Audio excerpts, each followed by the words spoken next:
көбүрөөк макулмун. Мусулман көз карашы менен караганда боло берет экен да. Бир аялды багалап атып, экинчи аялды эмне кылабыз? Невозможно го антип жашаган. Бул нерсе көз карашым түз эмес. Эми колуңан келсе баары эле макул болсо керек.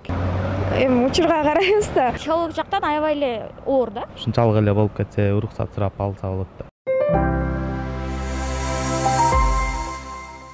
Чынын айтканда, негизи өзбектер антып алганы көп да, негизи өзүм да ошо жалап аттан болом негизичи. Анан эгерде көбүнчө кыргыз жараны, кыргыз элине кичине башкачараак болсо, бирок өзбектер үчүн андайлар көп эле. Эми башка менин оюм башка улутка тийгенден көрө, христианбы, башка Кытайбы, башка тилден көргөндө мусулманга, кыргызга эле экинчи, үчүнчү жолу тие бергенден мен ошого мындай эмемин да. Кандай көбүрөөк, кандай десем, көбүрөөк макулмун. Эми бизде мусулман тарабынан алганда уруксат бере берет экен го.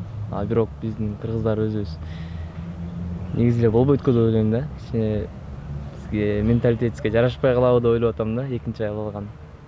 Бирок билбейм, эми мусулман эл болгондуктан мусулман көз карашы менен караганда боло берет экен да.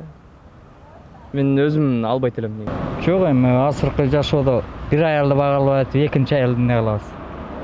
Бизге жарашпайт эле болуш керек. Невозможно го антип жашаган. Эми менин көз карашым буга биринчи аялым макулдугун берип, баарын ыраазы кылып, экөөнүн тең мындай ичинен кетирбей, экөөнүн тең жакшылап багалса ала берсе болот. Бирок менимче бир эле семьяны татыктуу эле алып кеткен оңго деп ойлойм да. Экинчи семья менен алып кетсе, баары бир ичинен кетет да, экинчи аялына же толук көңүл бура албай, же биринчи семьясына толук көңүл бура албай. Бул нерсе көз карашым түз эмес. Экинчи аял алууга эми мусулманчылык боюнча биз неме караганыбызда 4 аялга айткан.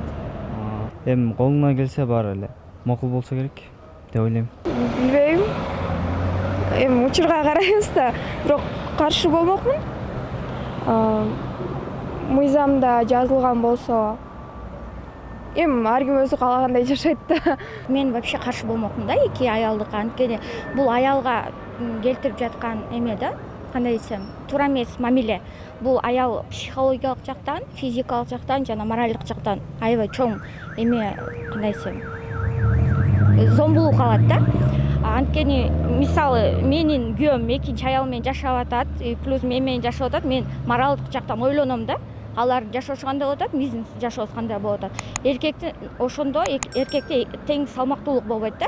Психолог жактан аябай эле оор да. Эки жакка тең. Шариатта деле бар экен да негизи. Аны уруксат сурап алыш керек экен. Мен андай деле ой боло элек да. Бирөөнү эптеп чоңураак Если ушунчалык эле болуп кетсе, уруксат сурап алса болот да.